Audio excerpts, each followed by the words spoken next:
What is up? What is up? What is up, ladies and gentlemen? This is Robert Graves, and you are listening to Year of the Vet.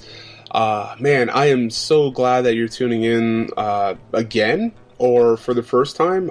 And I'm just ecstatic for you to hear this next conversation that I have with a great dear friend of mine. But first, a little bit about Year of the Vet. Year of the Vet is a platform that I created to bring to you, the audience, whether you're a veteran, active duty, whether you're a friend of a veteran, whether you don't know a veteran and you just want to hear a story.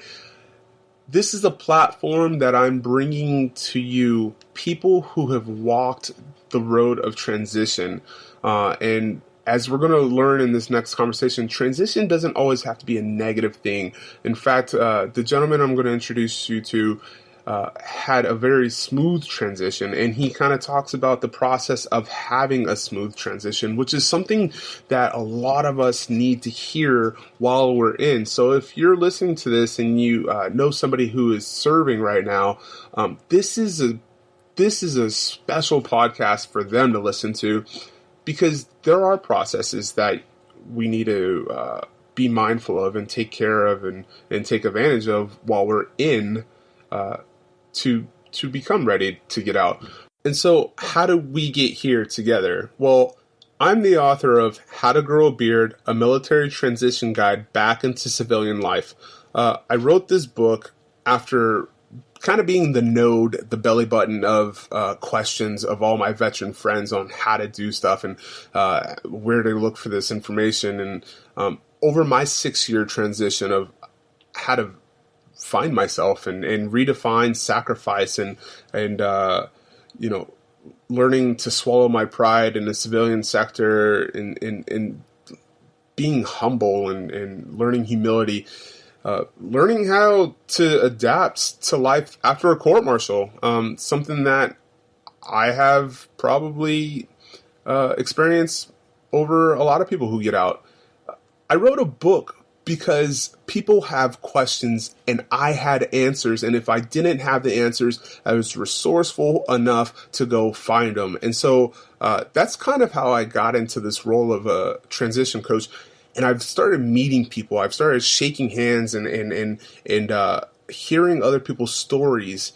And so Year of the Vet was created because I heard so many stories like my own that if I had a mentor or a friend to reach out their hand and say, hey, I got some information for you, some news for you. Let me tell you a story about my transition. Man, I can't tell you how grateful I would have been in that time of my life. And so that's what I'm giving to you, the veteran, the active duty serviceman about to get out, the friend or family of a veteran, or maybe you're just a person, again, who wants to hear a story. But today I introduced to you a dear, dear, dear friend of mine. We go back again, way back to boot camp. He was in my wedding. Maximilian Lopez, an 8-year Marine Corps veteran, 2 tours in Afghanistan. He's a former 5948, which is a radar technician turned in-service engineer agent at NSWC. Father of 2, husband of 1, friend of many. And we really kind of get deep and down and dirty into the process of inner perspective and inner strength. He talks about goals and process, like what do you want and how are you going to go get it? And one really big thing that stood out to me was he said, a quote, "The fortitude must be made within yourself in relation to how to get out of the deep and dark spaces." And man, it's just I thought I knew Lopez inside and out, but man, let me tell you, this conversation is the shiznittle bim bam snap. Now, this podcast is a little bit long. However, every minute is worth it. Every word is golden, and I hope you sincerely enjoy it. And I hope that you make it through. If you can't make it through in one sitting, make sure you make it in multiple sittings. Just pure gold. And this conversation alone, I know is going to help somebody. And that's the whole point of this. So this is Year of the Vet. I hope you enjoy it. And this is Maximilian Lopez. So I want to welcome Maximilian Lopez, a good friend of mine, to Year of the Vet. I sincerely appreciate you coming onto the show and speaking about transition, about your journey into the Marine Corps and your journey in the Marine Corps and out of the Marine Corps and where you're at now. And I'm super excited for everybody to get to know you, because I know you as one of my greatest friends, and just a genuine dude. You were in my wedding, and we legitimately started in MCRD together, and worked our way to where we are today. And I know I keep saying that to everybody listening, that these are my friends, but I know genuine people, and they have great stories. And so I want to introduce you once again. This is Maximilian Lopez. How you doing, Max? Good. How are you doing? Good. I know by the time everybody hears this, they won't realize it's 9:00 on the West Coast, but it's late. But you gotta grind when you gotta grind, right? So yeah, you gotta do what you gotta do. So why don't you go ahead and give us a little background story about who you are and where you came from? So my name is Maximilian Lopez. I'm 33 years old. I grew up in a small town in South Texas called Lavernia.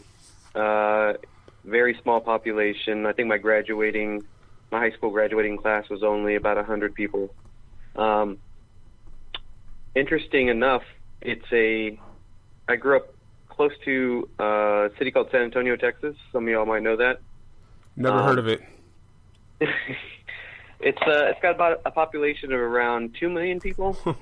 Majority, so it's a very weird city in the fact that there's really only Mexicans, white people, and black people that live there. And I lived in a very small town outside of that where the majority of people were white. And I know you can't see me right now, but I'm a dark-skinned Mexican. Dark. So those are real big. There's a real big separation there growing up in that town, but that's the town I grew up in since I was 3 or 4 years old. So and that's where I graduated high school. Mm-hmm. And so, I've actually been there. So when you're talking, Max is talking culture shock from leaving there and kind of going to the big city, and you want to talk culture shock about going from a big city into a small town. I think we went to a bar that was a double wide, but just to kind of give you a background of where it is, it's very, very, very small and far from things. Yeah. So I think the majority of people will probably relate to, living in a small town as well. Yeah. Kind of growing up there. And you said you grew up, you were there since 3, and I mean, up until even when you got out, you had families still in that area, and you still have friends in that area. But I mean, what's it like living in a small town like that, growing up like that? So I mean, for me, so my I'm sure my experience is going to differ from some people, but all small towns, everybody knows your business, right? If you do something wrong, the next day everybody knows, because everybody talks in a small town, right? There's not that many people, so there you go. Yeah. Anything that happens in school, everybody knows about it, kind of thing. So you have to live with that. And like I said, my perspective was one of being a different person when the majority is a certain way. What do you mean by that? So being a Mexican, a dark-skinned Mexican, in a place predominantly with white people. Yeah. And it wasn't so I'm sure I could have grown up differently to hate white people. You would probably lot of people would probably grow up that way. But you know, some of my best friends are white, and it's good because at first you know, you hated the people for looking at you differently, kind of thing. Yeah.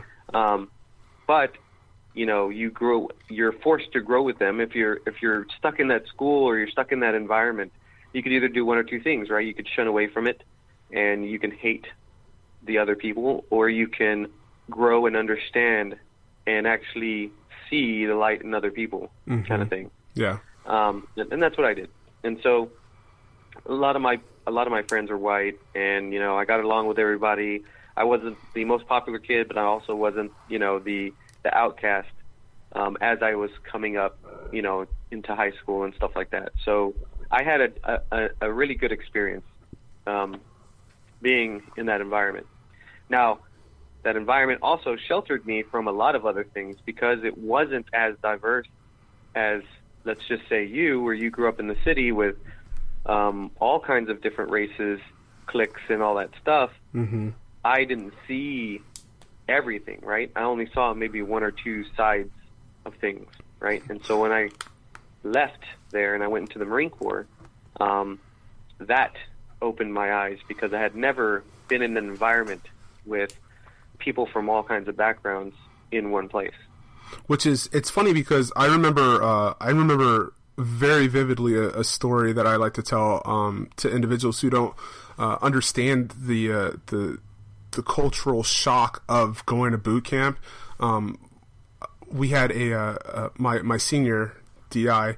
He sat us all in a circle and he said, "Hey, put your dick skinners in the air if you've never seen somebody other than your own race." And I swear to Buddha, man, probably a good 50 to 60% of the people in there had actually raised their hands, never seen a person other than their own skin color. So, you know, I know if you're listening to this, you know, first few minutes of this, and thinking it's kind of a racial talk, it's not. It's Max is just kind of introducing like that this was his reality, and this is a lot of people's reality who serve, that they've never. I mean, 60% of a platoon is a lot of people, man. So, so you said you enlisted. Why did you enlist? So I grew up not only so I was different from a lot of other people there, not just because I was a brown-skinned Mexican. I was also poor growing up, so I had to also deal with that. And the environment that I was in, just everywhere that I was in, I didn't want to be there anymore. I didn't know where I wanted to go, tell you the truth. So when I joined the Marine Corps, I actually looked at going into the Air Force because it was the easiest, or the Marine Corps because it was the hardest. Yeah. And I looked at it and I go, well, the Air Force boot camp is actually in San Antonio, so I don't want to be there. And so obviously the Marine Corps was the other option. So I said, oh, okay, well, I guess I'll go in the Marine Corps. I did good on my ASVAB. So, and now I wasn't super smart and I wasn't super dumb. I was mediocre. But I did pretty decent on my ASVAB. So aviation electronics is where I got in. So fine. No clue what that actually means. I'll take it. Just get me out of here, kind of thing. And so I knew at that time I didn't want to be. When I looked back, I didn't want to be there. Was there any resentment towards the city as you left? Like just towards like the hate? town? Well, not hate. Like kind of like see you later, never going to see you again, kind of feeling. Yes and no. So I think everybody goes through this, right? So when you go into a new area, regardless of any part of your life, either physically walking or mentally or career-wise or anything, it's always a comfort thing, right? The thing behind you, the thing that you've done before many, many times, the people that you've hung out with, it makes you comfortable. And it's every single time you leave that for anything else, it is always going to be hard because that's something you know to something you don't know, and people fear what they don't know. Yeah. And so there was both a, this is my home. I've lived here forever, for forever, according to me as a 18-year-old teenager, Mm-hmm. And then there was also I knew I didn't want to be like those people there, right? Yeah. And so I knew I had to leave. So the fear of leaving was less than the fear of staying. Gotcha. And so, like, after you left and you joined, and so you're back into this process of becoming an aviation radar guy and not knowing that. So how did that play out for you? So it's funny. I mean, I think all of us that are in the radar field, as far as 5900 field, can relate. We go through MCT, which is your Marine Combat Training, after you go through boot camp, and you get assigned your specific job. And we all know, all of us, as far as me, you, Big Nolte, and all this, we all know that radar can actually go to two places. One being Pensacola, Florida, right? And so you're like, yes. The other one being 29 Palms. And never, ever knowing 29 Palms, you're like, yes, well, I'm hooked up either way. Well, if you've ever been to 29 Palms, you'll know that that's not true. What? You'd definitely rather be in Pensacola, Florida. So we got the pleasure of going to 29 Palms, which is terrible place. It's such a terrible place. I know you said this last time, too, with when you had McNulty on. We talked about there's only two places that Joshua Tree grows: Jerusalem, which would be heaven, and 29 Palms, which would be hell. So that's kind of where that was at. And so that transition is still scary, right? But because that's a place that I don't know, and you don't know till you get there. So you get there, and it's like, oh, this is terrible. What kind of decision did I make? And and the bus ride. As you go through the Marine Corps, yeah, the bus ride. It was just pitch black, so we didn't know where we were going, right? Yep, I remember that. Yep. Yeah, so there's lights everywhere, and you're like, yes, 29 Palms. And then when daylight comes, you're like, where is this? Yeah. What place is this? So all of us have that memory. But here's the thing about the Marine Corps, the military in general, right? When you're in the civilian world, besides your family, like you as a person, you quotation marks suffer alone. In other words, when you go through something, you yourself are going through something. When you're in the military, you might not recognize this at first, but you do know this eventually. You are not alone, right? Regardless of where you go, how terrible it is, you're in a terrible place with other people that are experiencing the same thing that you're experiencing. Yeah. And that in itself is comforting, right? It's not the greatest, but it's comforting, because then you can all either share your experiences. You can lean on each other when things do get too tough, and that's a real big advantage in the military, and just being and having that mentality that, hey, it all sucks, but we're all in it together regardless. Yeah. And did you have that mentality from the get? Like, was that something that you figured out almost immediately, or is that something you kind of reflected on and you come to terms with?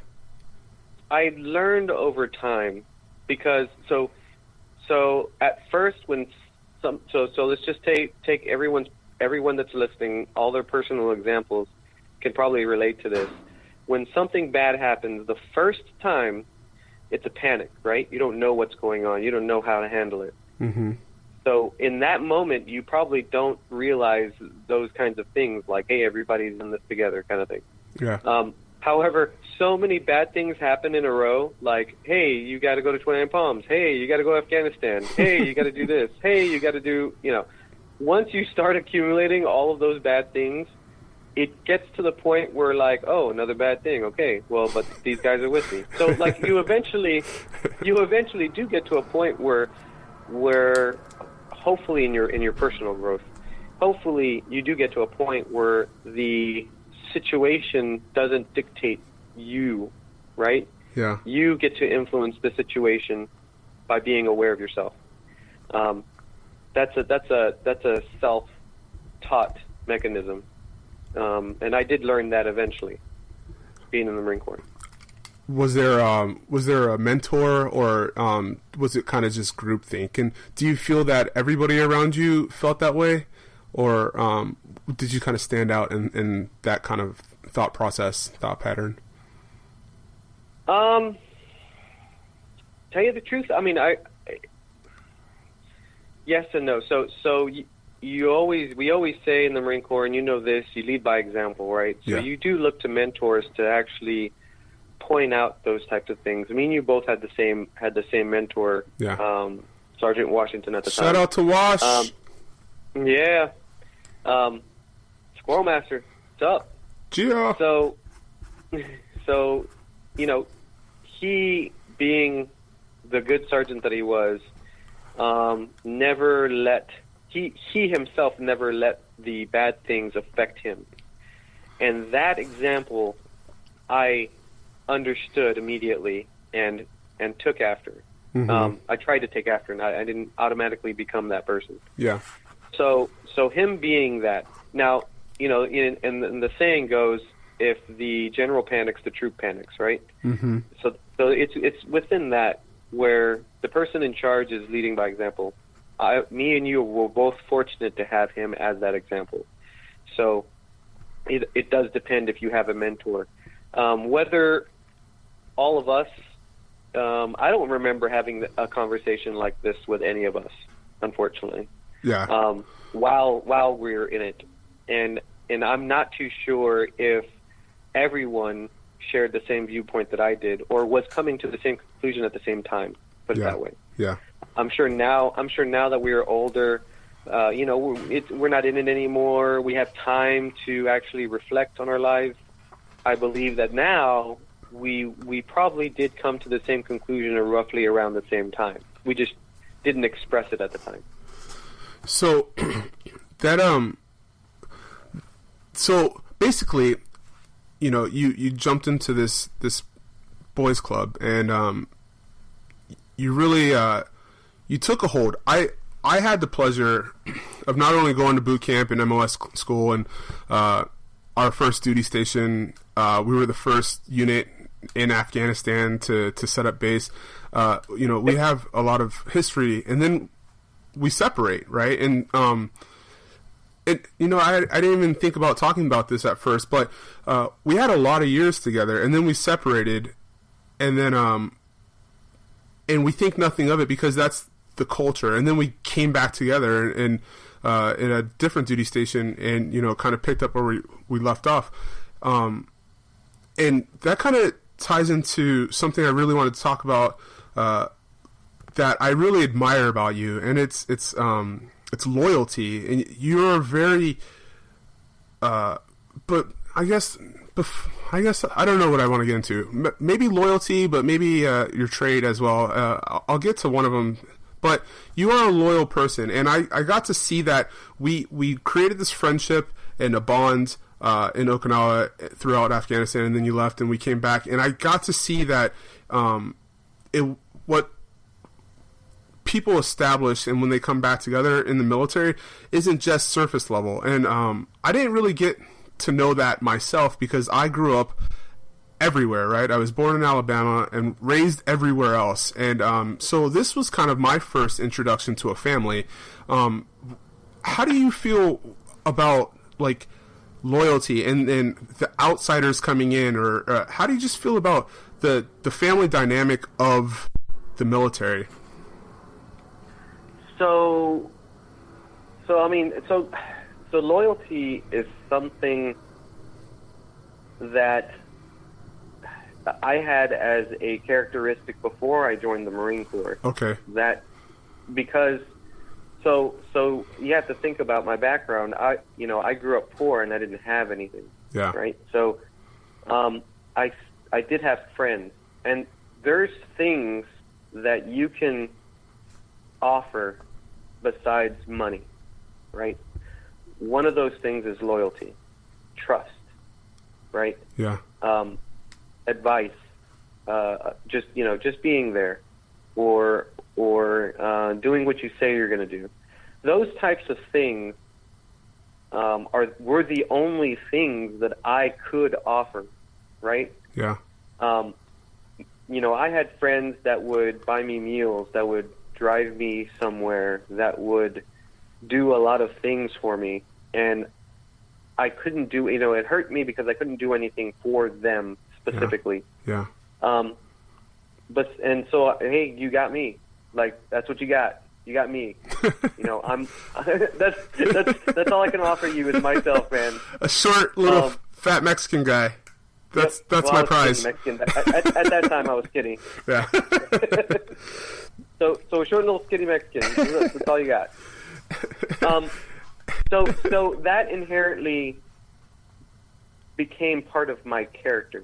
Yeah. And so I didn't learn that in the Marine Corps, but here's the thing about loyalty is that you need to understand, you as a person, as yourself, need to understand what your worth and your loyalty is worth, right? We speak about, me and you, other people speak about loyalty in a high regard, and it should be considered as a high regard, because it's not something that should be taken lightly.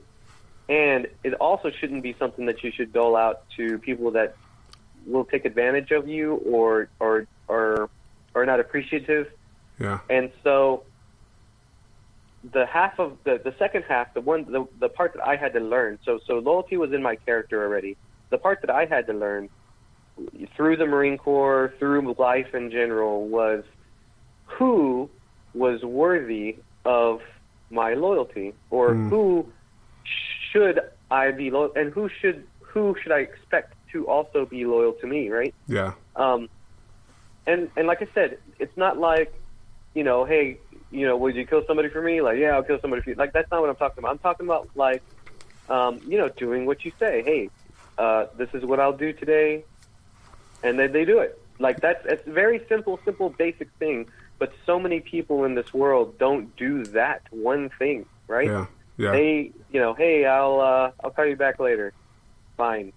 But, or hey, I'll text you later. Fine. Like, those aren't the big thing. I'm talking about, like, hey, I will pick you up at noon, and they're there at noon. Like, very, very simple and basic, but a lot of people don't do that. So throughout the Marine Corps, I had the advantage of meeting a lot of people, right? Because that's a place where a lot of people gather, and you meet, and you move, and you meet a lot of people. Yeah.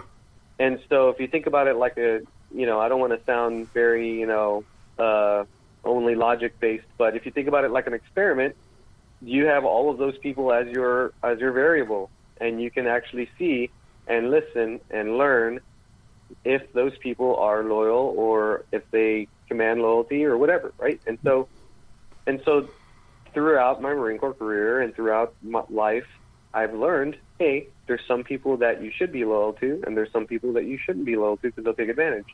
Yeah. So, and that loyalty to me still is a big thing. And it actually is a big thing to you because it translates into your work ethic too. A second thing that I highly admire about you, because your work ethic made me a better leader, because I'm trying to keep up. How you said earlier that you weren't smart and that you were just kind of in the middle, but you were thrown into this MOS that was very technical, and if I didn't say it earlier, we are radar technicians by trade, so a very technical field. Nobody at the age of 15 is playing with radars, so there was a big learning curve, and you really took it head on, and you were, not only studying on your own, you were talking to the tech reps, you were talking to the staff, and you didn't have any kind of reserving you to keep knowledge out of your mind. You were, if you had a question, you asked it, and that was a good thing. And you were very loyal to the job. And how does that translate to where you are today? So where I'm at today, I am an ISCA, an interim service engineering agent for the U.S. Navy, and I work at NSWC. So I right now I am a government civilian employee. When I got out, though, I went to a civilian job, a corporate job. I worked for Saab. It used to be called Census, and now it's called Saab. Not the car company.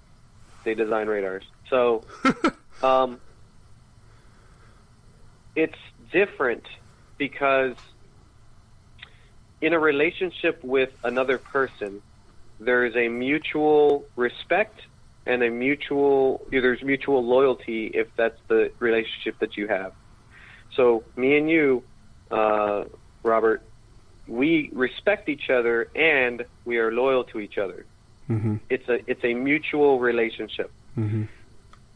In the Marine Corps, I understood that it's a mutual relationship to a certain point, right? Mm-hmm. I was loyal to the job, but the Marine Corps did not owe me anything if it did not want to. Mm-hmm. And that is hard for somebody to accept. Yeah. But I did understand, and I eventually left. It was on your own terms? I did eventually left. What's that? Was it on your own terms? Yes, and we'll get into that in a second. Okay. And so I left a civilian job. When you go to a civilian company, it's all about making money. Okay. Loyalty there is good to a certain point, but it's a lesser point than it would be in the Marine Corps. Mm-hmm. As long as you're making the company money, then there are things that you don't really have. You don't really have to be loyal in that. You can be, but you don't really have to be as long as you're making them money. And so it's all about that. And I eventually left that job and joined this job. And the loyalty part is what got me not got me into trouble, but put me in predicaments where I did not like it because I felt it was my obligation to be loyal, even though I understood that doesn't really mean anything, right? As long as you're making the company money, they are happy with you, right? Not as long as you're loyal to the company, they are loyal to you. That wasn't the relationship that was there. So my personal characteristic, my personal pride and loyalty part of me was conflicted with the money aspect of the job, right? Yes. And so I eventually left. I got into this job. Well, because at this point, up until this point, you had started off poor and then joined the Marine Corps and had a steady paycheck, and now you're making, close to six figures when you travel. And so you're saying that at some point that loyalty and that struggle, you were able to detach yourself from the benefits of the burden, right? That's correct. Okay. So the transition from the Marine Corps into civilian life, right, and actually back into the quotation marks military, right, because I work for the Navy now. I'm a government employee. The transition from the Marine Corps to the civilian job for me was a hard decision, but I understood that I needed to be ready to be able to make that decision. So that is the very hard thing to do, right? They say that if you're thinking about getting out, make sure you have a plan, right? They don't really tell you how and why to make that plan, right? And should you? Everybody in the military that thinks about getting out, that's all they think about. Like, I want to get out, right? Yeah. I'm gonna go do this job, or I'm gonna go do something totally different because I didn't like the job in the military. but there's no actual plan there. And by plan, I don't mean just have a job lined up. I meant what things in yourself and what things in your life do you need to be prepared for. And you and McNulty touched on this on your last interview, and you talked about, surprise, like it was a shock to be in this position, right? Or it was a shock to now all of a sudden buy, food for yourself, or now all of a sudden have to pay for your own health care. Yeah. Those are the kinds of things that you need to prepare for and plan for before you get out. Yes. And have that plan in place before you get out. Yeah. So, and also be able to account for that. So I don't want to go off on too much of a tangent here. But when you think about it, you have the decision to change how you are or accept what circumstances you're in, right? You do one of two things. Either you don't change, and the circumstances dictate how you are, or you do change and you can actually accept the circumstances that you're in, right? So, in other words, if you're getting out and you hate the job that you're in, and you're getting out and you want to do a different job, before you get out, you need to decide what field you want to be in, and then start training your brain or your skill set to be able to do that job that you want. Because you need to have that already when you get out, because that's preparation for you doing this new job. Yeah. So those are the types of things. Luckily, when I got out of the Marine Corps, as we were talking about earlier, we were in a technical job having to do with radars. Well, guess what? When I got out of the Marine Corps, I went to a technical job that had to do about radars. Yeah. So that part of me didn't have to change. I didn't have to change. So I'm a like I said, you either change or you go into the circumstance and you have to be that way. So there you go. I didn't change, and therefore I'm a victim of that circumstance, and the circumstance just happened to be favorable to how I was. Yeah. And those are the kinds of things that you need to think about before you get out. Well, were you prepared? Besides knowing the field and kind of having a job lined up, were you prepared for everything? Not everything as in, okay, here's the whole platter of life, but everything as in you knew that you would have to be paying your own insurance soon. Well, I guess you had it through your work, right? Like apartment hunting, stuff like that. Like, were you just ready to did you smoothly move right into transition, or were there a few snags? I actually so it's funny because what prepped me for my transition was actually the mentality I had before I even got into the Marine Corps. Okay.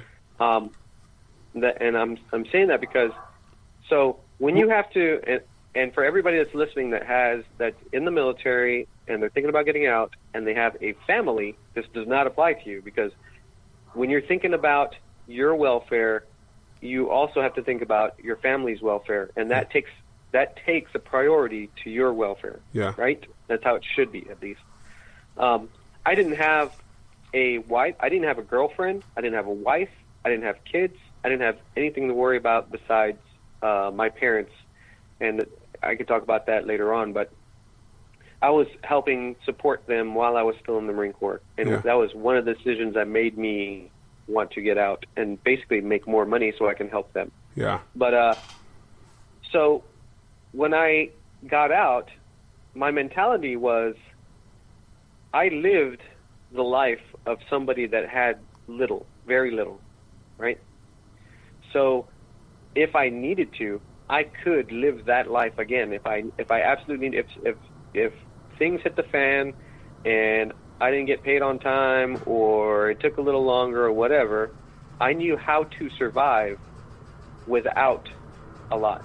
Yeah. And so that mentally prepared me for, well, if I have to live in somebody's house in a room, then that's what I'll do. Yeah. Right? Like that. Yeah. I was already prepared in my head to do the things that I needed to do to survive, to then start my life in the civilian world. Yeah. And funny thing is, I actually got out of the Marine Corps, went to the census, and I actually found a room for rent at somebody's house, because I was okay. Yeah, that sounds perfect. I can do that. Yeah. And it was cheap. Yeah. And so, and then also on top of that, when I went to this civilian job, I actually had to travel a lot, so it was even better. And I was a single Marine sergeant at the time, getting out of the Marine Corps, so I had all of a room full of stuff. So the move was easy, because guess what? I didn't have a lot of stuff, and I just moved into another room. So there you go. Like that, all of those things happened, but I was prepared for those types of things. I knew going in to the civilian world that I needed to focus on my career. Yeah. And get that going. Yeah. Because that's just how that's how I was. And so, kind of going back on something, when you left Lavernia to go into the Corps, you said that the fear of leaving was greater than the fear of staying. Did you feel that same way with leaving the Marine Corps? No, because when I left the Marine Corps, I had no clue what that was like. Yeah. Right. So it was a fear of the unknown. Fear of the unknown. When I got out of the Marine Corps and I went to this, I knew by talking to other people, by going to the job interview, Gotcha. by visiting the area, I knew at least where and kind of the atmosphere in which I was headed. So I wasn't very scared, because it was, to me, it was a little bit better. It was a step up. Well, you took an unknown and you created a known. That's correct. And that was kind of your process of that's still kind of your process of transition, because now you've gone through the process of becoming a Marine. You went through the Marine Corps. Now you picked up a job at Saab Census, and you left there because you felt like the loyalty and dedication that you were putting into it wasn't reciprocated, and now you're actually married with children, and you actually just moved into your first actual brand new home after, mind you, like you said, paying for your family, your mother and your stepfather, and were you paying for your sister too? I'm not sure, but no, just them two. But you're giving your hard-earned money to people who you see maybe once to twice a year, and then you're still taking care of yourself and people, little people who look up to you. But you just bought your first house, your first brand new house, but you went to Virginia. I remember talking to you. You went there and you scoped it out, and you told me, I just got in the car and I drove around for 2 hours to just see what was around. But that's your nature. Your nature is to create a known from an unknown. Therefore, you can be comfortable in being flexible when you need to be. That's right. Okay. So, I do want to talk about your family, and this is, again, so admirable. I've never actually had to tell you and sit down. I'm sure we've had talks like this before, but as we've grown into men, just so much respect from me to you, and I know I don't get to tell you that all the time, but one of the hardest things for a man to do is become a stepfather. But I know you don't like the term stepfather, and why don't you like the term stepfather? Why don't I like the term stepfather? Why do you hate that word, stepfather? Well, so I believe that you have a parent and a parent, right? So a mother or father. You have, to me, the term parent is somebody that is responsible for you is like, everybody has parents, but not everybody has a mother and a father, Yeah. right? To me, a mother is a nurturer, is a comforter, is supposed to show you affection, is supposed to support you, and a father is supposed to be a role model, provide for the family. There's things that a mother and a father do, and a parent does. So stepfather to me doesn't really reflect what it is. I had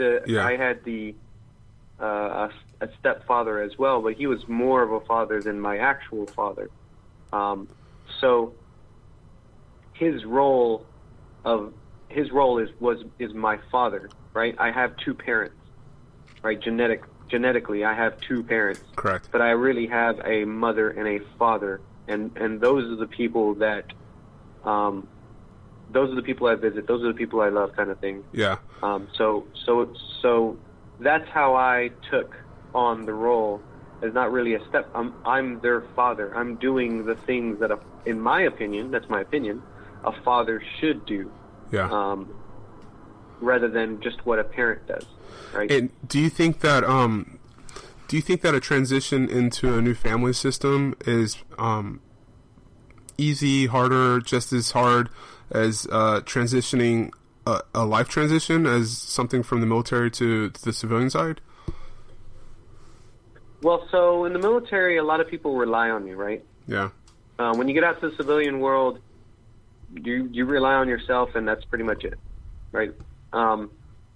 There's nobody really I mean, the company is relying on you, but the reliance between the military and a civilian company is complete 180. In the military, everybody relies on you to not only do your job and be responsible, but also be responsible for other people. You get punished, but you get disciplined for not correcting other people around you, Mm-hmm. and that makes you feel responsible for them, because you are going to get disciplined if that other guy is not squared away, right? Mm-hmm. So it makes you change the way that you are to be responsible for them, because that helps you in the long run. Mm-hmm. Well, when you get out into the civilian world, you're only responsible for yourself. You're not responsible for anybody else. You're responsible to the company, and that's pretty much it. So basically, you got to show up to work on time. You have to do what you're told. You have to, follow the rules, follow procedure, do your job, and that's it. Like, that's, to me, that was the weirdest, the hardest, not the hardest, sorry. That was the most difference between coming out of the Marine Corps to the civilian. I mean, I even said that to my manager. I'm like, you mean all I have to do is show up to work on time and do my job? They're like, yes. I'm like, and then I go home at 4 o'clock and nobody, like, I don't have to watch after anybody or get calls at 3 a.m. to bail people out of jail and all, just all the things that we did as Marines. Yeah. Right? And I didn't have to do anymore. And then they're like, yeah, that's cake. Yeah. I can do that all day, every day, right? And so the transition, taking the model behind having to be responsible for other people, it kind of came naturally to you when you had to become responsible for other people outside the service, right? So, I mean, would that be kind of I guess safe to say, becoming a husband and father?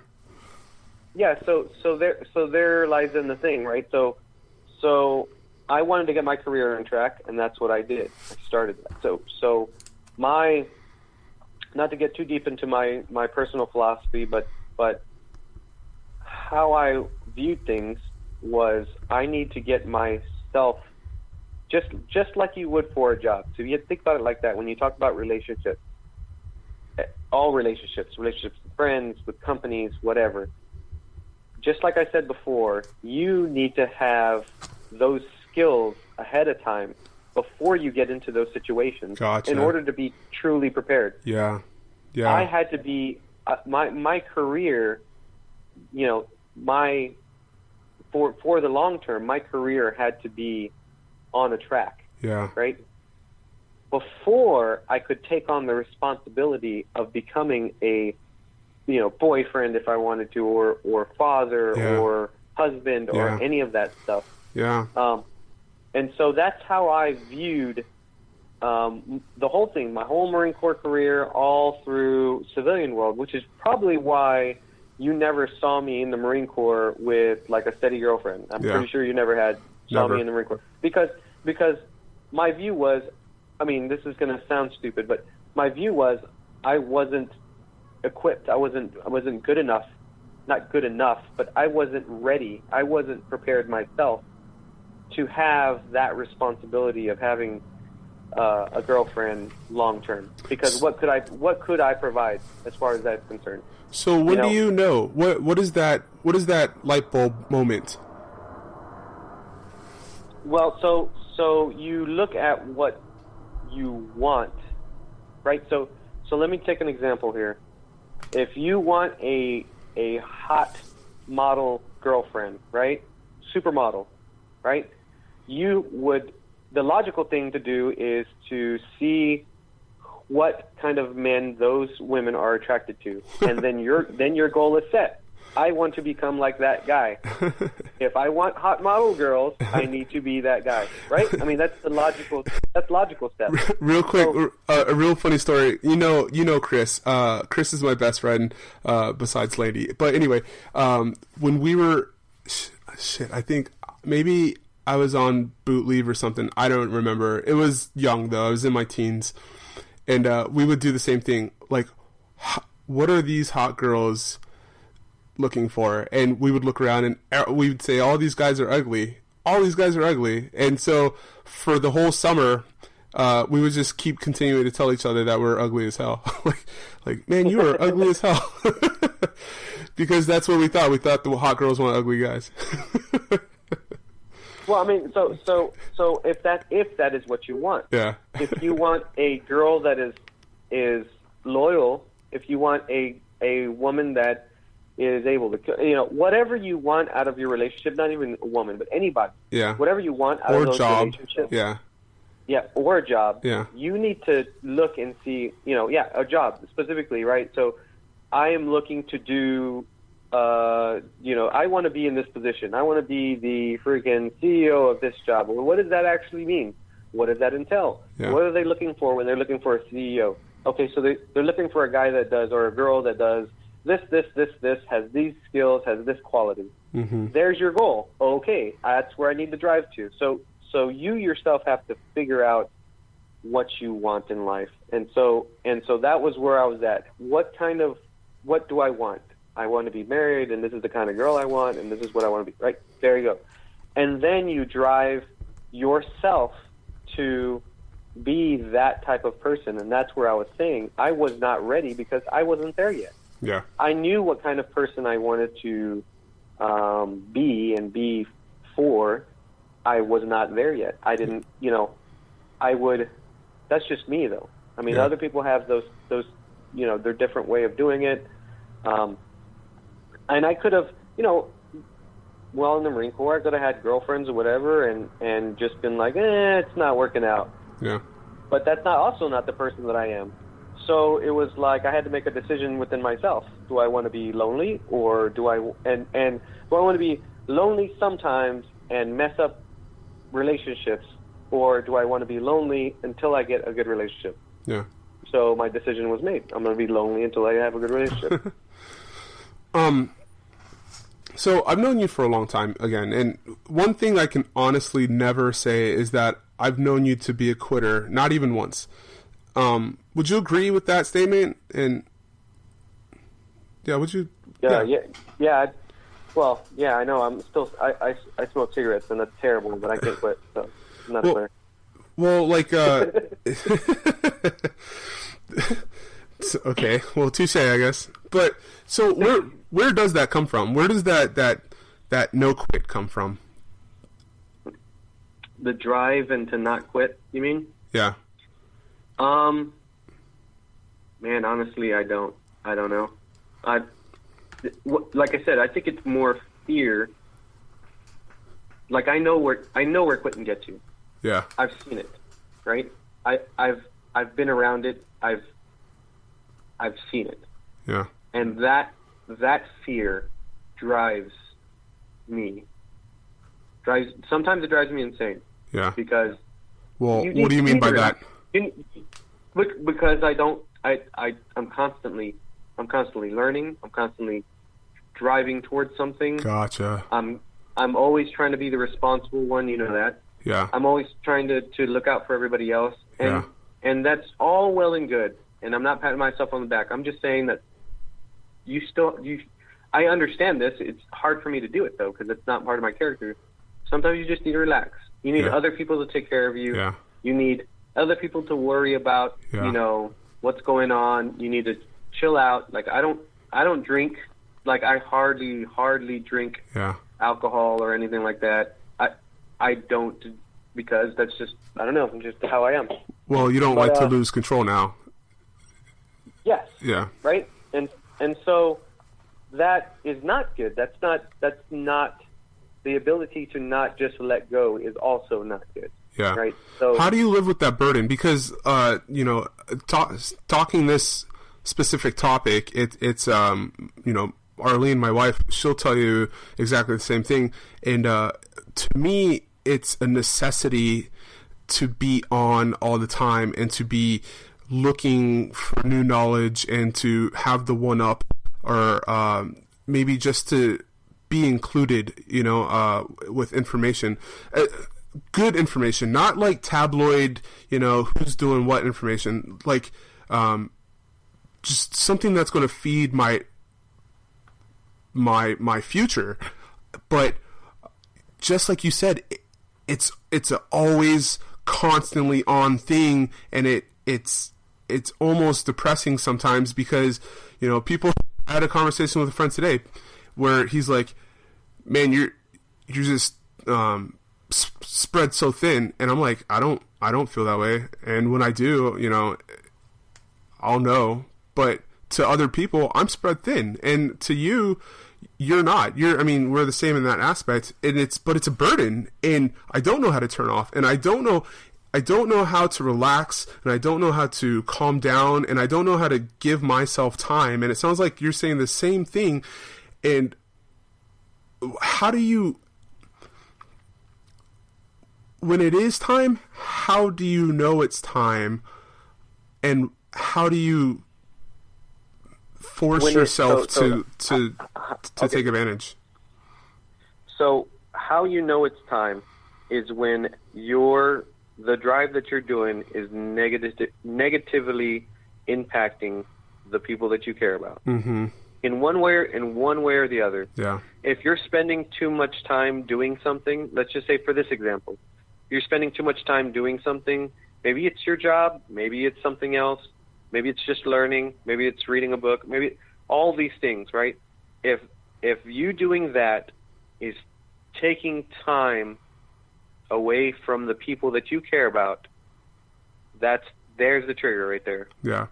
Got it. Yeah. Okay, so there's the indicator. Bam. I got it. How do you relax? That's all up to some people can it all depends on the person. I have my it's going to sound weird, but my job actually allows me the chance to relax. And the reason being is because I travel a lot, right? Mm-hmm. That's taking time away from my family, which, I don't like to do, but somebody's got to make the money, right? Yeah, yeah. So when I'm at home, the majority of that time is dedicated to trying to and doing whatever they want to do, family stuff, mm-hmm. right? Because they are what's important to me. Yeah. When I'm traveling and I'm working, it's dedicated to the job. Yeah. I am doing what I need to do. But so things like so let's just take it tonight, for example. The off for me is I don't have to worry about anybody else but myself currently, right? My wife has the kids. My work is taken care of for the day. I'm just me. All I have to worry about is me. And that time allows me the opportunity to actually relax because I only have to take care of myself. Yeah. And if I want to have a beer or two or whatever, you know, or go have an expensive dinner or you know, look just veg out and look at TV or you know just do nothing or nap. Yeah. I am afforded the opportunity to do that and I take advantage of it. Yeah. And so there's my even keel. And my wife will probably tell you that the longer I spend at home, the more she wants to like kick me out to go. because then I start letting those things, because then I get to that point where I'm always on, and now the time that I have allotted when I was at home for them is becoming less and less and less because I'm doing work at home, and now I'm like starting to do this other stuff, and then you know, and so I need that. Well, I've found that balance in my life when to do that. So, and it's my hard. Job. It's hard to find that balance. You know, it really takes practice in being present, and you know, I wrote about it in the book How to Grow a Beard, where sacrifice. You know, as veterans, we are so used to sacrifice. We're you know, we serve duties on Christmas, and you know, we miss Thanksgiving and people's birthdays, and you know, births of our friends and families' kids. That's something normal to us. So when we get out, you know, I teach people now, as I taught to them, that we have to refrain what sacrifice means. You know, we can't keep going back to well, you know, when I was in the Marine Corps, this is how it was. You just got to deal with it. You know, because Arlene and I would get in, my wife and I would get in arguments. Well, not really arguments, but that concept where you're saying that you know, it's kind of time to leave or get back on the road. I was, or kind of rewind. I'm sorry. When you said, "Hey, I gotta travel. Somebody's got to make the money." I had those same conversations, but I never understood what they were doing to my family until my son was born, and I was in Korea, and Jake was just a few months old, and I can hear the sadness in her chest. And you know, at this point, I'd been traveling for years, but I could hear that she said, she didn't say it, but her demeanor said, I wasn't made to be a single mother. And that was the moment for me. That was my moment that I had to take a step back and reframe my always onness, you know, for a lack of a better word.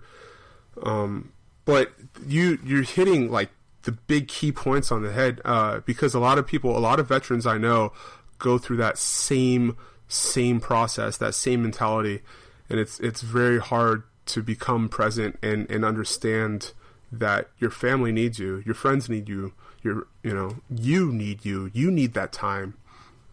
So I appreciate that, tapping into that. I wanted to ask you, again, you're a very loyal person. I want to ask you something. I want you to talk about gratitude and the concept and what it means to you. Like, what do you mean? Like, what does gratitude mean to you? Because you are great. You came from nothing, and you are so giving.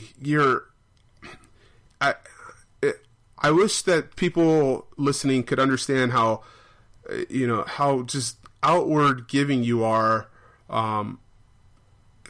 because I feel that I see it, I guess, like this.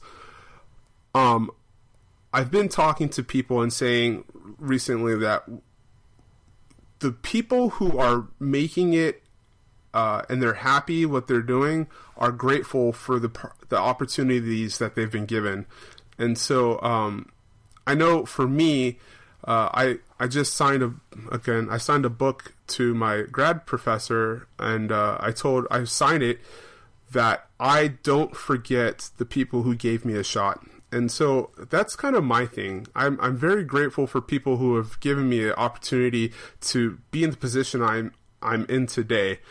And so I wanted to tap into gratitude with you, because I know that with like loyalty and respect, I know that gratefulness is kind of maybe it wasn't on your top, but when I think of you, I think of gratefulness.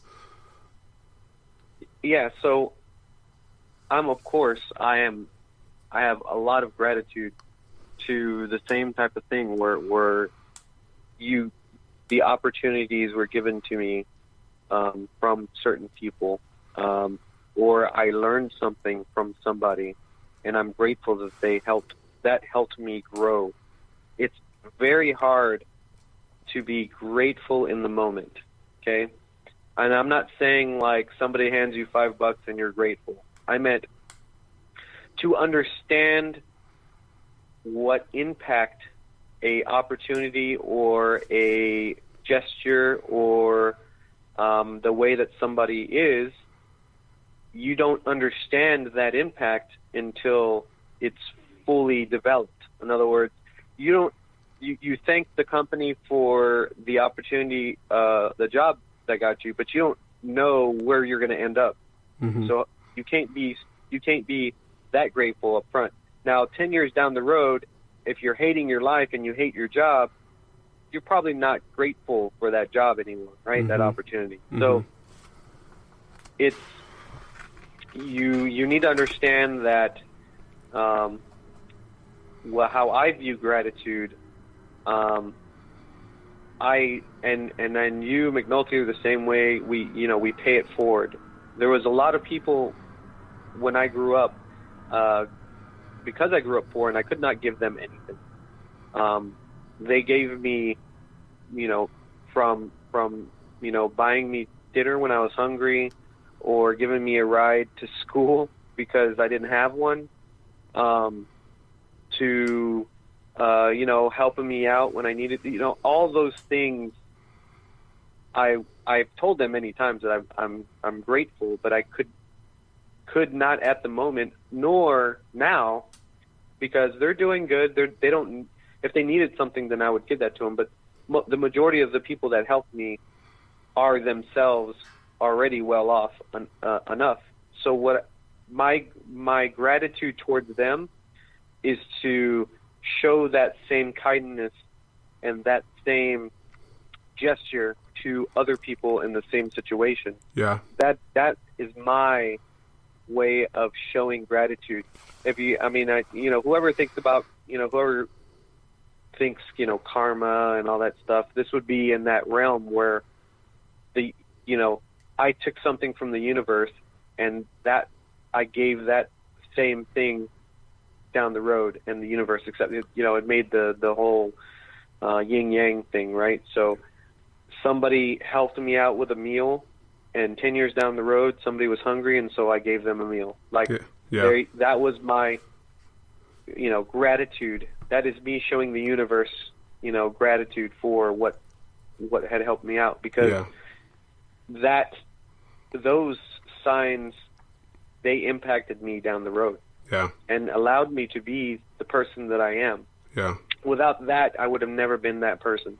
And so I show my gratitude by paying it forward, just like you and Lorenzo do. So I don't have a book or anything like that, or a website or anything, but to like help.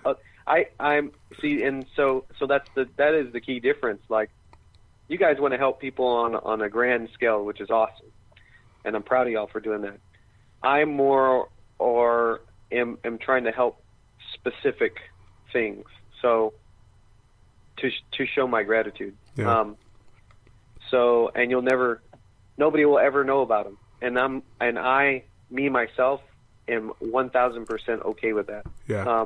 As long as that happened, that is what matters. Yeah. Right. Whether people want to know about it or whether Anybody, people can think of me as a jerk none of that matters as long as these other things were taken care of. And that's my priority. So that's how I approach gratitude. That's it's fantastic. And I do want to say I can probably speak for everybody that has had a personal relation with you, that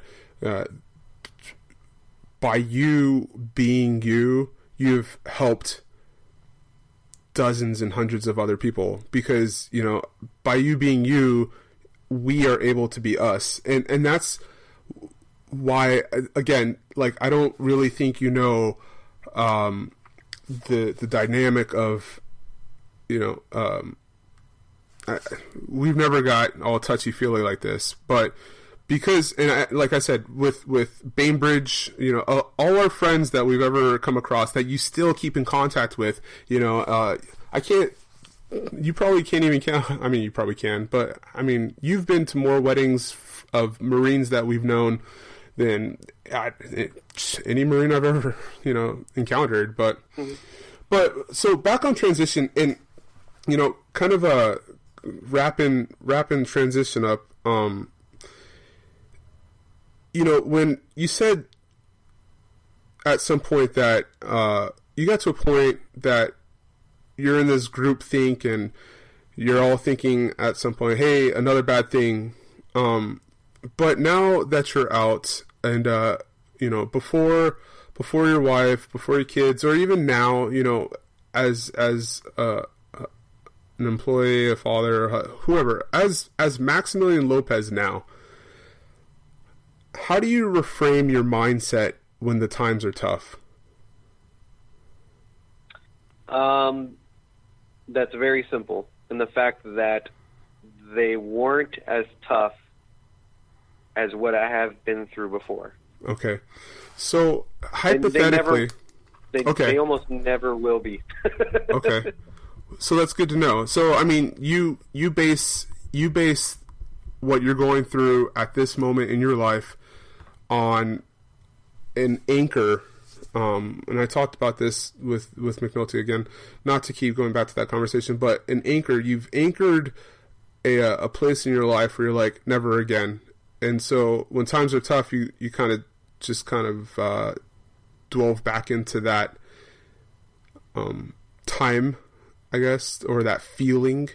Is that correct? It's more of like a feeling, a fear. Okay. I call it a fear. Yeah. But so it is that gut wrenching feeling that you don't want to feel anymore. Yeah. And McNulty touched on this, I know. That you don't want to be, you don't want to feel that anymore. Yeah. And so you do everything, you do everything in your power to not, right? Yeah.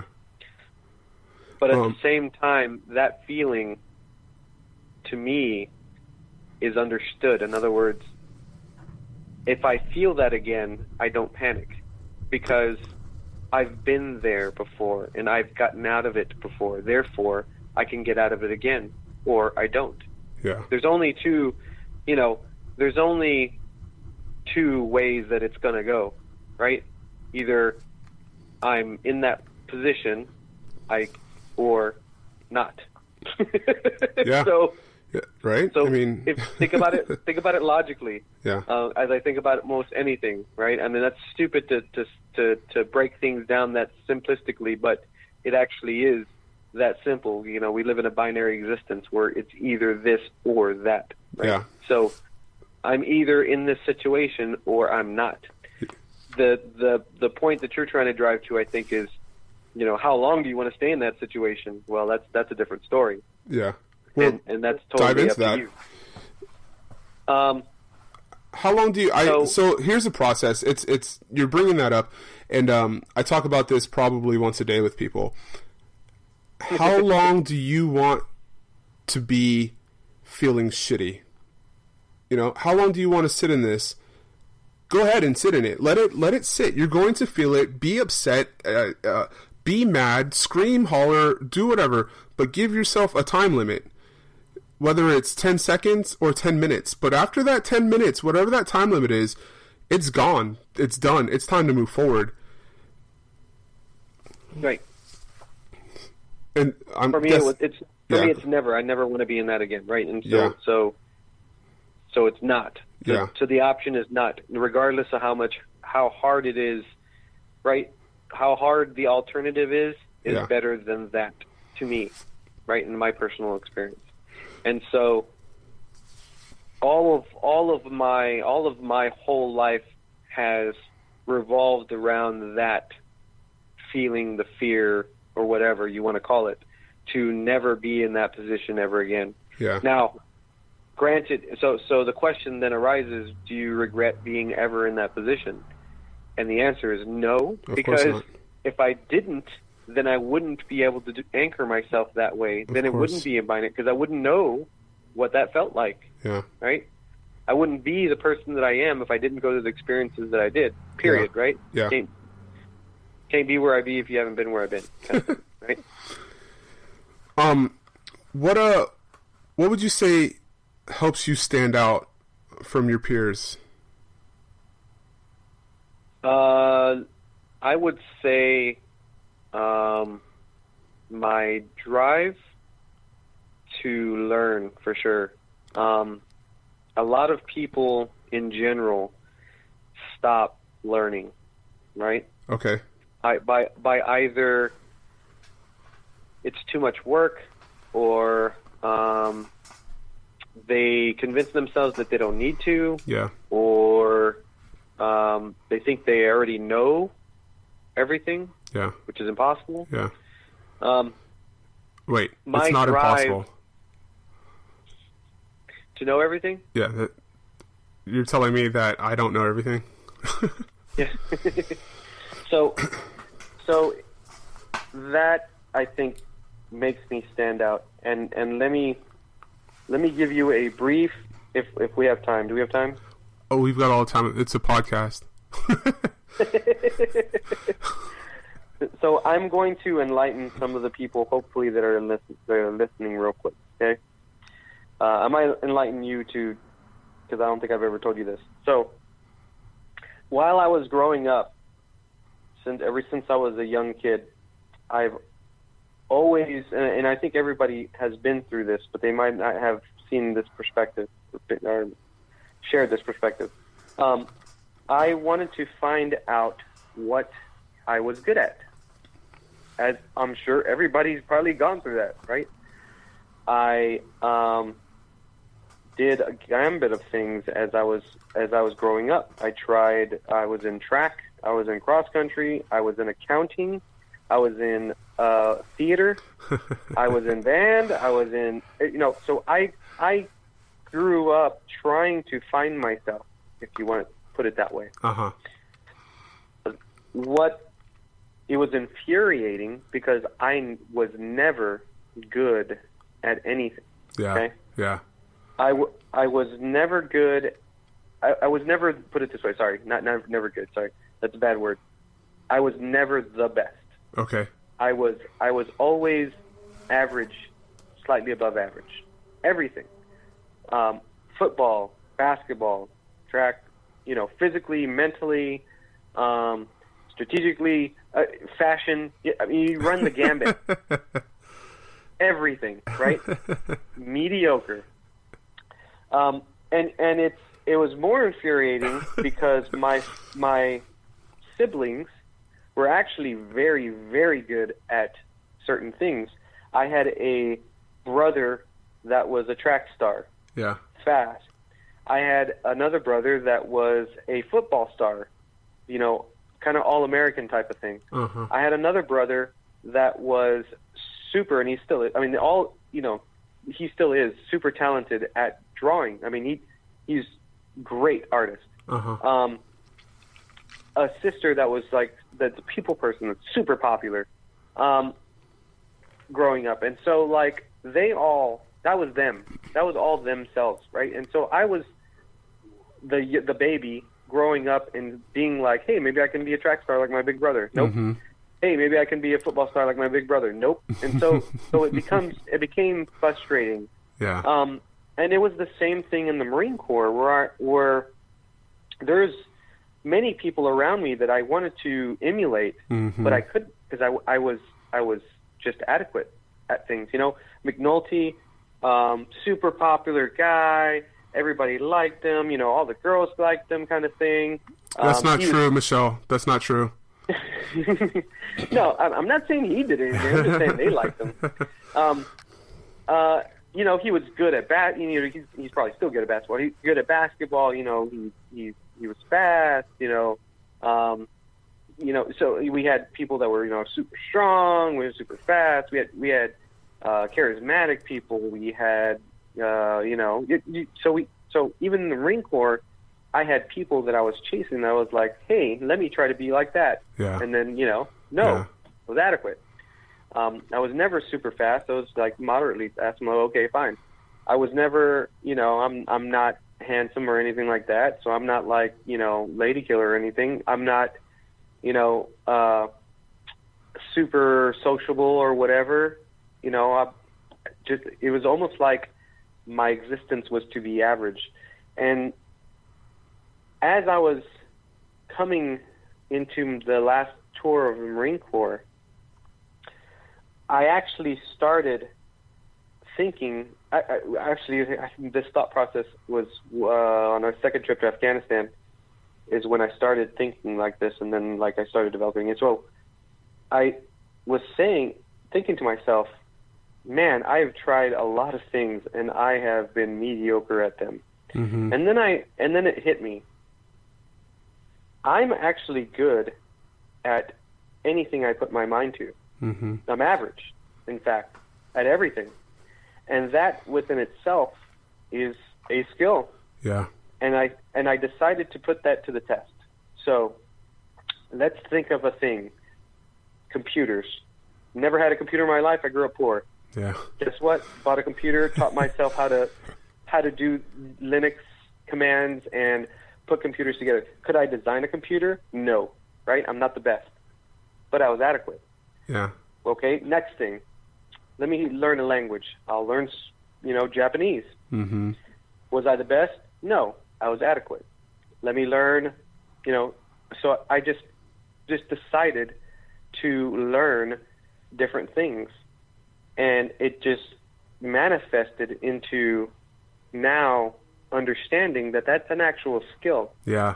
That's what I excel at. I excel at learning. Anything I put my mind to. Yeah, that's awesome. And so I use that now. I use that to my advantage. As far as what my job is to fix radars and to understand how they work and don't work, and do analysis and all this other stuff. And that takes many different skills that you have to put together. Mm-hmm. You have to be mechanically able, know electronics, you know, schematics, just like we all know here. But you also have to know Linux. You have to also be able to communicate your findings to people higher up than you. You also have to be charismatic enough that people will listen to you. You also have to be confident enough to walk in somewhere and know what you're doing. Mm-hmm. And take hold. You also have to have a calm demeanor when everything hits the fan and things mm-hmm. don't work. You have to be that example that now that you're, you know, everything's rocky, you're the steady guy. All of those skills I had to learn, and I did learn, and I can put all of those skills together at any given moment, and that is my gift. Yeah, and it's a wonderful gift. Everybody, I mean, legitimately, like, and I do want you're really. I don't want to say you're downplaying, but you know that is your theme of who you are. But you know, other people will say, I mean.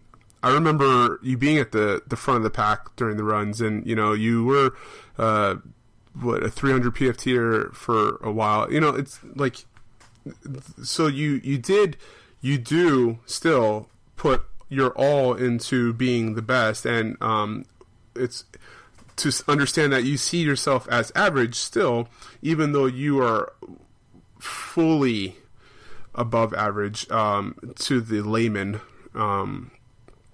It it speaks volumes of who you are.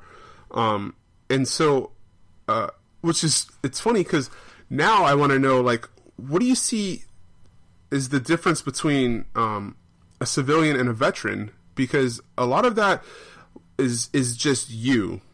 A lot of, you did learn a lot of stuff through the military, but a lot of that just putting together these pieces of and being eclectic in nature, that's you. But you did learn a lot from the military, as in the calm demeanor and some skill sets XYZ. But as you move into the civilian sector and you're now dealing with people who have never lived that lifestyle, what would you say the differences are between the two, civilian and veteran?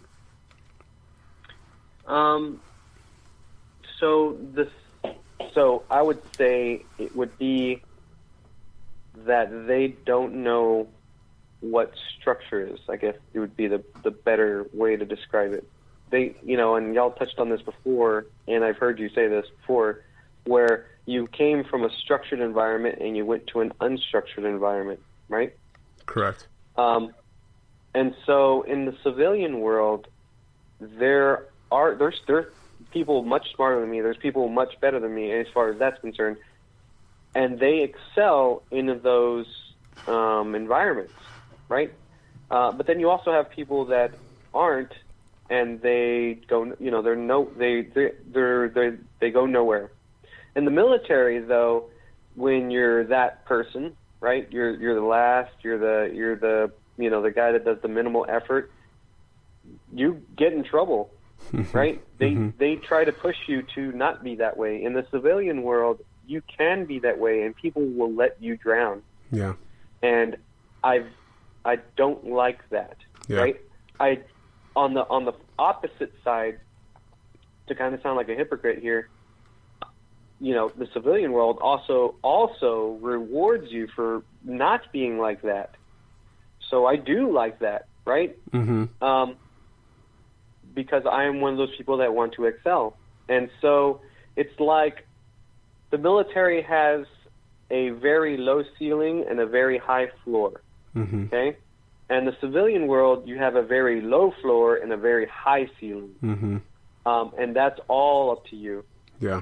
And it's sad that the structure is made so that happens, right? Yeah. And so that's the biggest difference I can see, is that just doing, if you do the minimum in the military, you're kind of get nudged up. And if that's how you are, and you get out of the military and go into the civilian world, right? They will let you drown. Yeah, yeah. And that is the sad reality, and that's the part that I know, we're trying to prevent that from happening. Yeah. But it's partly the knowledge that you're giving everybody, which is great, but it's also a change in how you are as a person before you transition.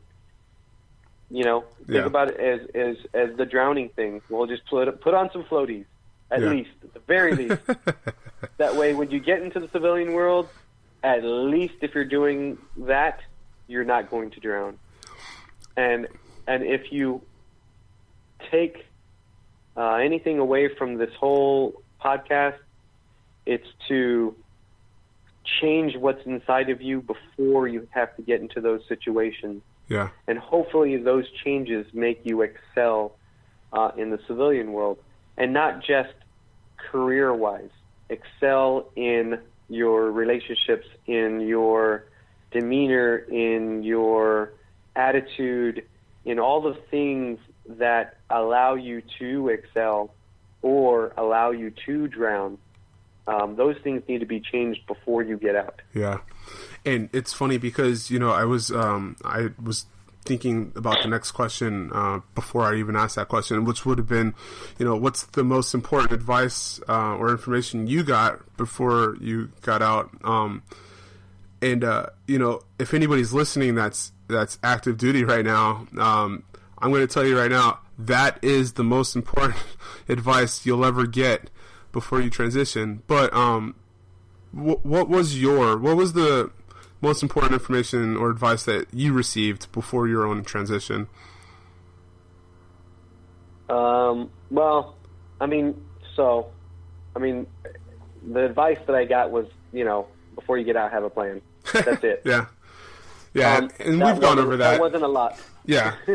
Yeah. And, and I say it all the time that, like, Tampa Tap, it just doesn't prepare you, because you're right. You said it earlier, you're thinking about getting out, you're thinking about, in your case, eating carne guisada, and I'm thinking in and out, so, the process is kind of broken when it comes to, creating members ready for transition. But I think you hit the nail on the head where get your floaties, be ready, because you're kind of alone in the mindset. You're not in the group setting anymore that is there to hold you up. It's not a rugby team any longer when you're out. It's you and the real world. And I think that, you couldn't have said it better yourself. You said it yourself. I couldn't have said it better myself. So what is and I know the answer. If you had to go through this all over again, would you? And oh man, so I'll say this: I absolutely hated boot camp. Somebody asked me about this. My friend that had recently went into the Marine Corps, about would you do it over again? I'm like, oh, man, that's a hard one, because everything else was because remember we had talked in the beginning of this podcast about terrible things happening, but you're with people. Yeah. Right. And one after another, after another, after another. And when you think about it now, would you go through it again? The answer to me would be no. Now, if the question was, if you could pick 5 people to do it over again with, would you? It would be absolutely yes, because there is where the difference was, right?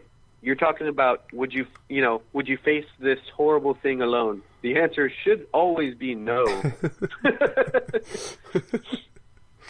Because you are not, not me, not you, not nobody is strong enough to face certain circumstances by yourself.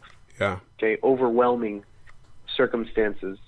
You should never, right? And that's what you're doing when you're advising people, hey, when you get out, go to these places and look these people up and do all this.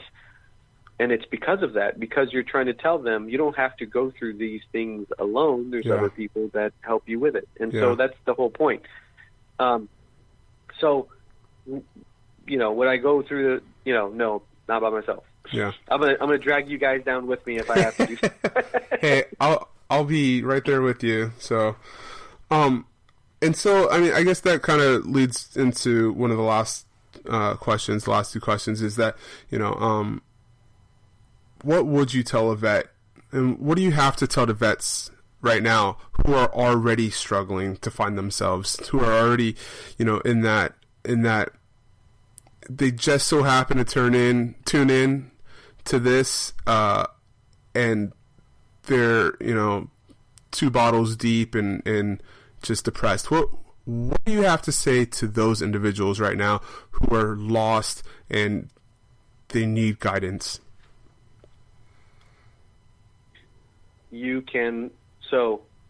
We are capable, we as humans are capable of terrible things and great things, right? That fortitude, that decision has to be made within yourself. You must decide for yourself whether to stay where you're at or go somewhere else. And doesn't have to be physically, but mentally as well, if you have to understand that those are the only two choices. You either stay the way that you are, and if you're not happy with it, then do something else, change. Yeah. Because the fear, just because it's different, it doesn't matter where it is. And that's how I started the journey that I started. My mind told me I did not want to be here. I did not know where I wanted to go, but I was more afraid of feeling that feeling, being in the position that I was in, not having, always wanting that gut-wrenching feeling that some of you might be feeling right now. That should infest your brain and tell you and push you and drive you to do to do better or different. It doesn't even have to be better. It could be different. Yeah. And that is the driving factor. And it doesn't matter how many people you have around you to tell you to do certain things. That decision, that gut instinct, that fire has to be made in your brain before you can be accepting of those people around you that are trying to help you. Yeah. Yeah, that would be my best advice. No, that's great advice. That's and that go ahead. And that'd be for anybody. Yeah. Doesn't even have to be struggling.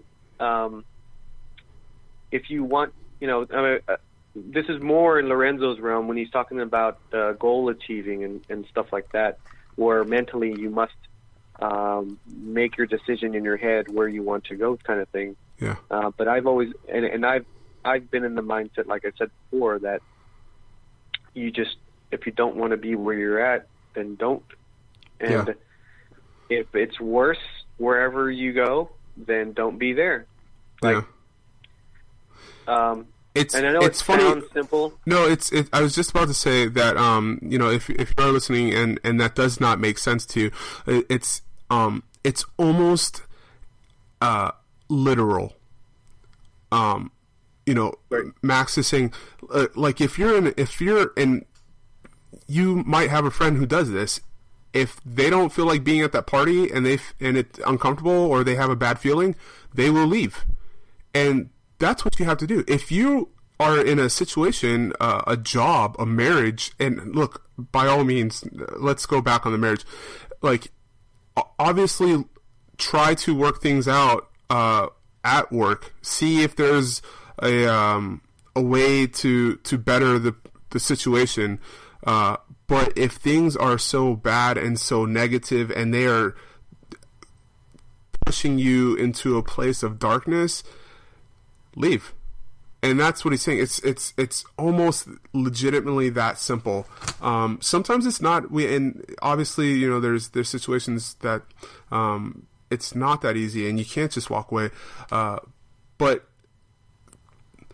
if you do find yourself, and I think this is what you're saying, if you do find yourself in a place where you don't want to be, you're overweight, you're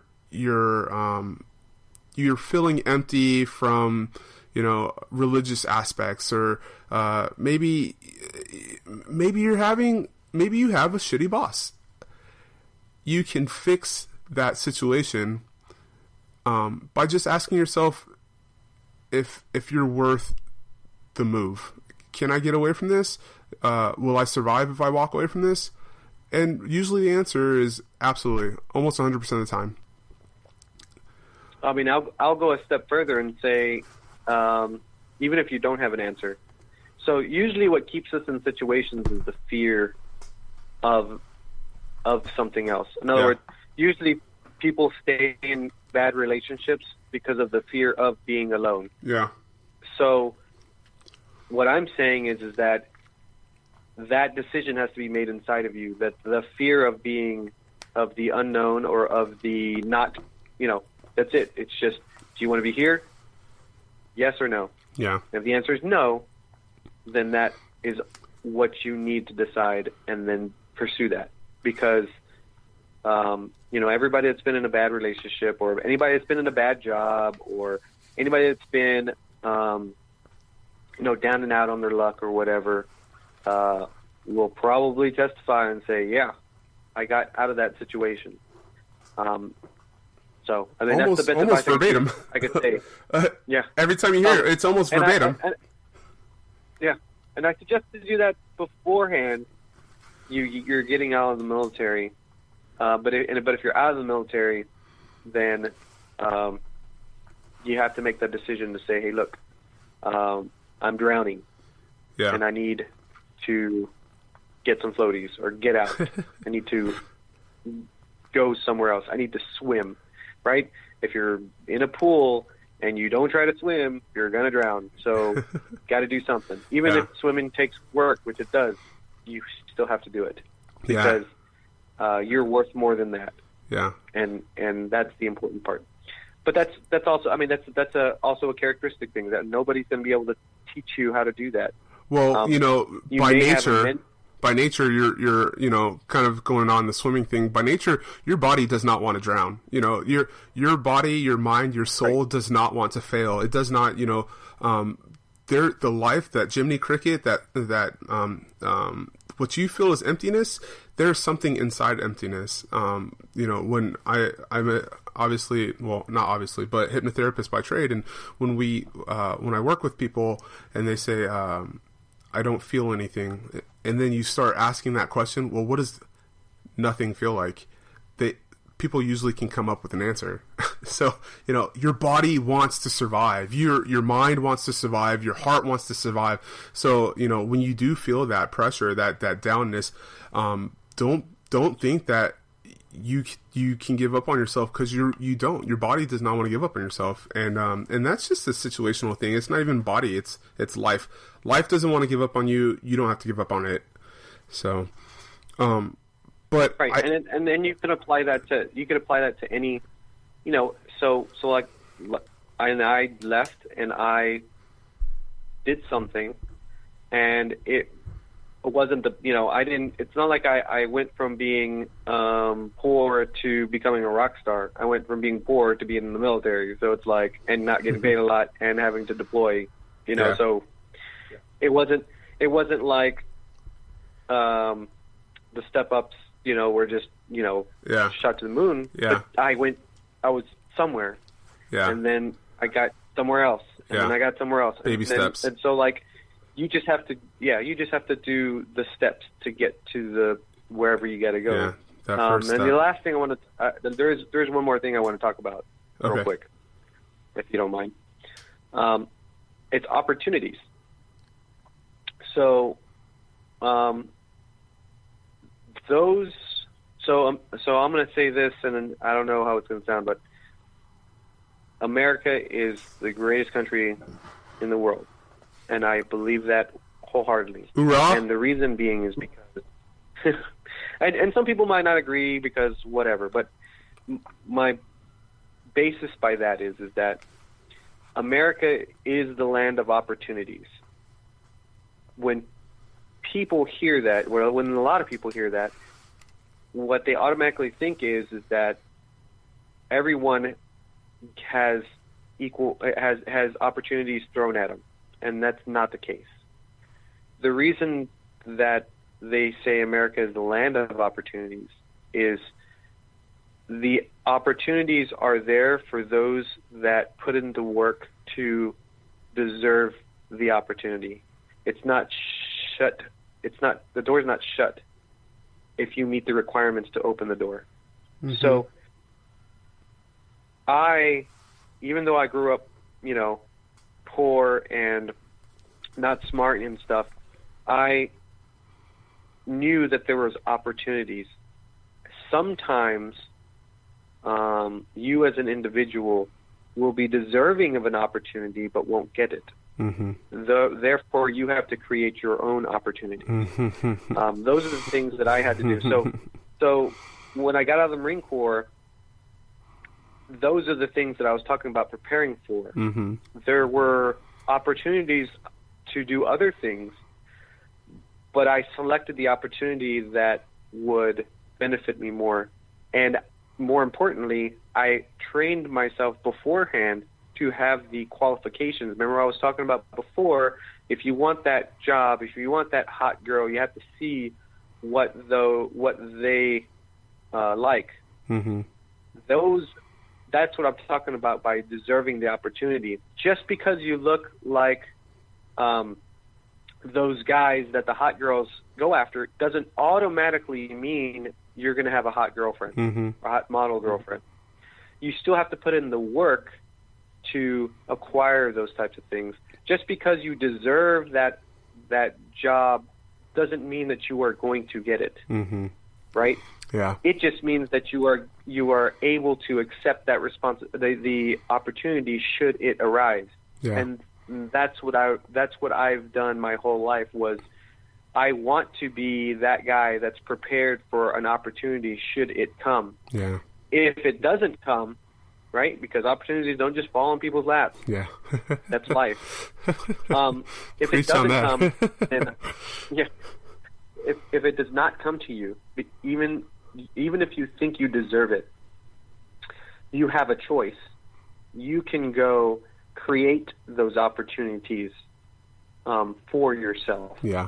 That is why America is so great, because somebody like me, somebody that grew up poor and all that stuff, would have never in any other country, and don't think that this is actually the case anywhere. I've traveled all over the world. Mm-hmm. There's no other country in where somebody like me would be somebody like me now. Mm-hmm. Those opportunities would have been shut off for by either race or class or all plethora of age, plethora of things. Yeah. That you could possibly shut a door on somebody. So that's why I think America is still amazing. Man, because you're able to. I've got this big old smile on my face right now because, I mean, again, we go way back, and I have seen with my tones, I've slept in where you've come from, so I fully understand exactly what you mean, and it's nothing less than motivating. But I do, I want to thank you for agreeing to come on and wanting to be a guest. I do have this thing where I want to tap into you and ask you. I reached out to you because I feel that you are a transition story from childhood on, not just military, but you are a transition story that people need to hear, and I love it. I love it. Who, as a veteran, do you know is a transition story that that people need to hear? Who do you know in the veteran world that has bounced back or exudes resilience or is doing something just absolutely wonderful for vets? Who needs to be on this program? That's a good one. I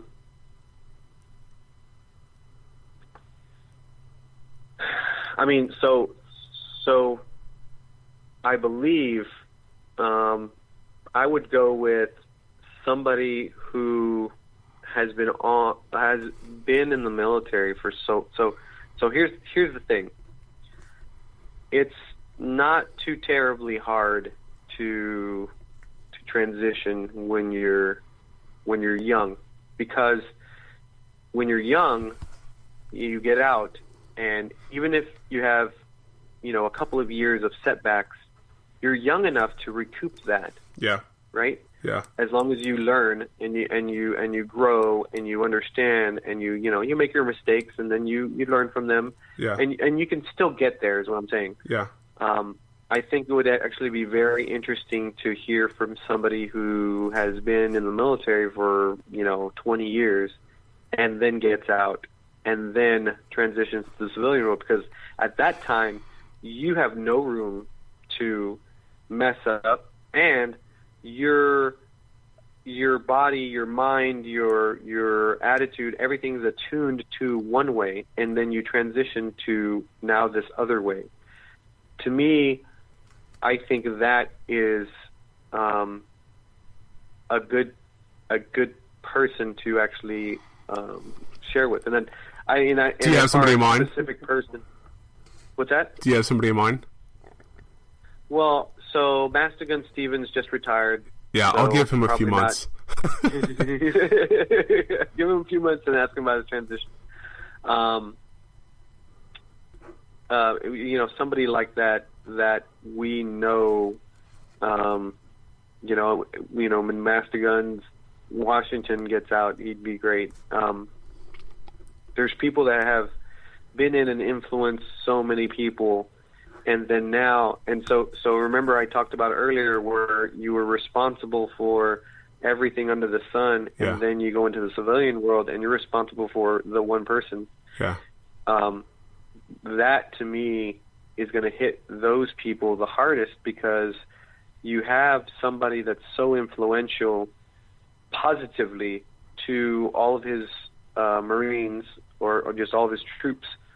And the Marine Corps or whatever military service is so reliant on them that when they get out, I would imagine that's a very, very difficult transition, where you go from, we don't, as you're here from 9 to 5, and whatever you do afterwards, we don't care, and all you got to do is show up to work on time and just do whatever job. I imagine those people are going to go crazy, because you go from an extreme to nothing. So I would imagine somebody like Mastigun Stevens or Master in Washington or whoever when they get out. But I can't think of anybody on top of my head, unfortunately. Well, I sincerely appreciate you taking the time out. I know you've got a project to get to in the morning, and man, phenomenal conversation.